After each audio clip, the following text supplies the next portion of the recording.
नमस्कार, मी अनिल उपाध्ये. शिवसिद्ध बातमीपत्रात आपलं स्वागत आहे. पाहूया आजची बातमी. वेळेचे नियोजन, आर्थिक शिस्त आणि विनम्रता या त्रिगुणांच्या बळावर Shri Jay Bhavani urban cooperative credit society limited Peth Vadgaon ही संस्था लवकरच 500 कोटी रुपयांच्या ठेवींचे उद्दिष्ट पूर्ण करेल असा विश्वास संस्थेच्या संचालिका तथा वडगावच्या प्रथम लोकनियुक्त नगराध्यक्षा सौ विद्याताई गुलाबराव पोळ यांनी व्यक्त केला. संस्थेच्या 50व्या सुवर्ण महोत्सवी वार्षिक सर्वसाधारण सभेत त्या मार्गदर्शन करताना बोलत होत्या. सभेच्या अध्यक्षस्थानी संस्थेचे चेअरमन विलास सनगर हे होते. माजी पोलीस आयुक्त गुलाबराव पोळ तसेच माजी नगराध्यक्षा व संचालिका श्रीमती विजयादेवी विजयसिंह यादव यांची प्रमुख उपस्थिती होती. संस्थेचे जनरल मॅनेजर राजकुमार पोळ यांनी विषय वाचन केले, तर अहवाल वाचन चेअरमन विलास सणकर यांनी केले. संस्थेच्या प्रगतीचा आलेख मांडताना चेअरमन विलास सणकर यांनी सांगितले की स्वर्गीय विजयसिंह यादव यांनी सन 1976 मध्ये अवघ्या 158 सभासदांसह आणि 11,570 रुपयांच्या भाग भांडवलातून संस्थेची मुहूर्तमेढ रोवली. संस्थेच्या विस्तारासाठी DM पाटील, विजय शहा, रौप्य महोत्सवी चेअरमन स्वर्गीय सुनील भुकेरी आणि स्वर्गीय राजन शेटे यांनी मोलाची साथ दिली. आज संस्थेने विश्वास, पारदर्शकता आणि आर्थिक शिस्तीच्या जोरावर मोठी भरारी घेतली असून संस्थेचे 13,165 सभासद, 5 कोटी 28 लाख रुपये भाग भांडवल, 13 कोटी 51 लाख रुपयांचा निधी, 351 कोटी 4 लाख रुपयांच्या ठेवी आणि 272 कोटी 7 लाख रुपयांचा कर्ज व्यवहार आहे. संस्थेचा एकूण व्यवसाय तब्बल 623 कोटी रुपयांवर पोहोचला आहे. संस्थेच्या भक्कम आर्थिक कामगिरीच्या पार्श्वभूमीवर सभासदांना 13% लाभांश जाहीर करण्यात आला. संस्थेला अ वर्ग ऑडिट प्राप्त असून सध्या संस्थेच्या 10 शाखा कार्यरत आहेत. जय भवानी पतसंस्थेचा विस्तार आता आणखी व्यापक करण्याचे नियोजन करण्यात आले आहे.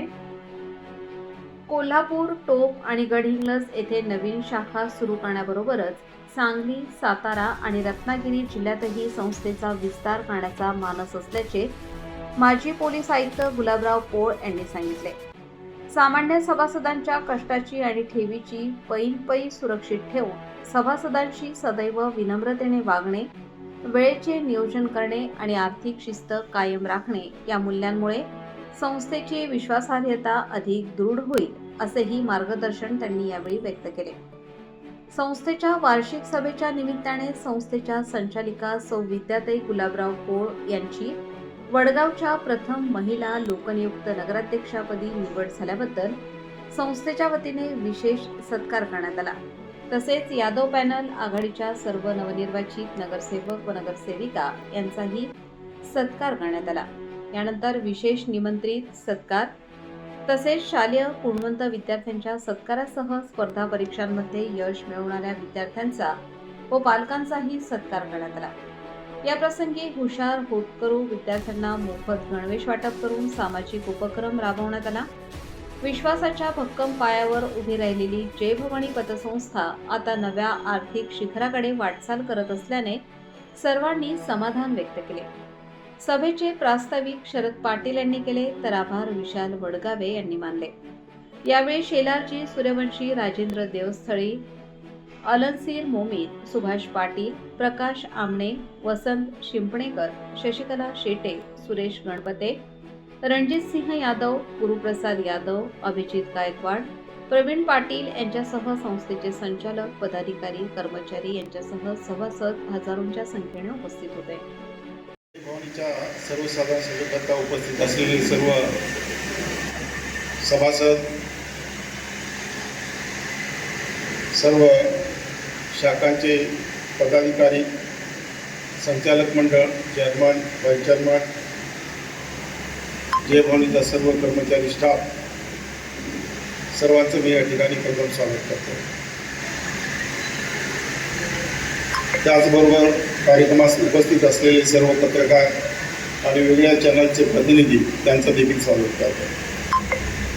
आज कार्यक्रम सुरू करताना दुःख होतं की माझा वरिष्ठ सहकारी आणि मार्गदर्शक सुनील काका आज पहिल्यांदा या ठिकाणी या मीटिंगला स्टेजवरती हजर नाही आहेत.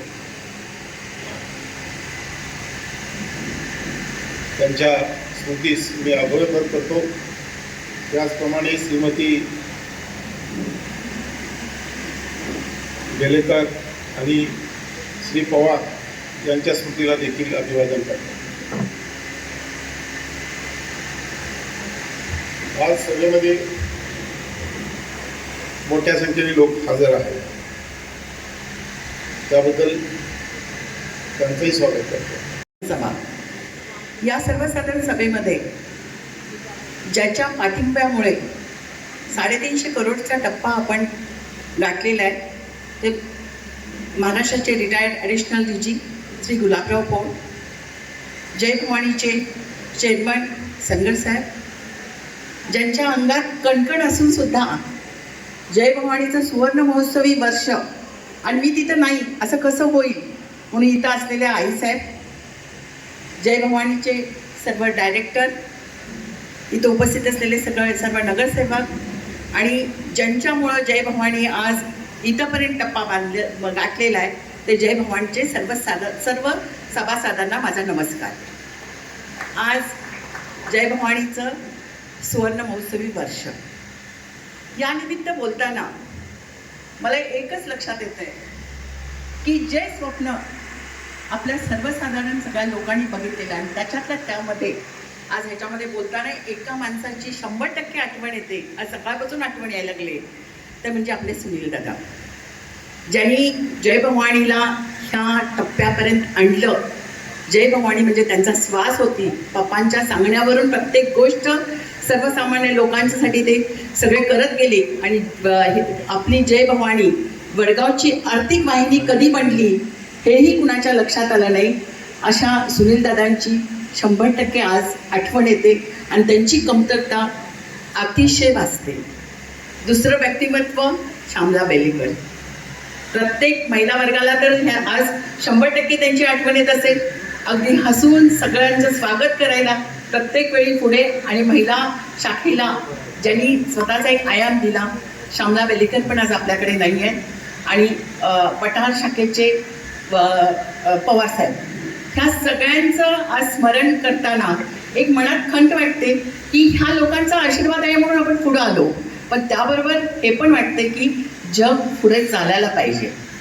2000 आत्ताच मी जनरल मॅनेजर कुमार बापू कोळ्यांशी बोलताना त्यांनी मला सांगितले की 2016-17च्या दरम्यान आपल्या जय भवानीच्या ठेवी ह्या 88 करोडच्या होत्या. पप्पा आपल्यातून गेले होते. वातावरण सगळीकडचं अस्थिर वातावरण होतं.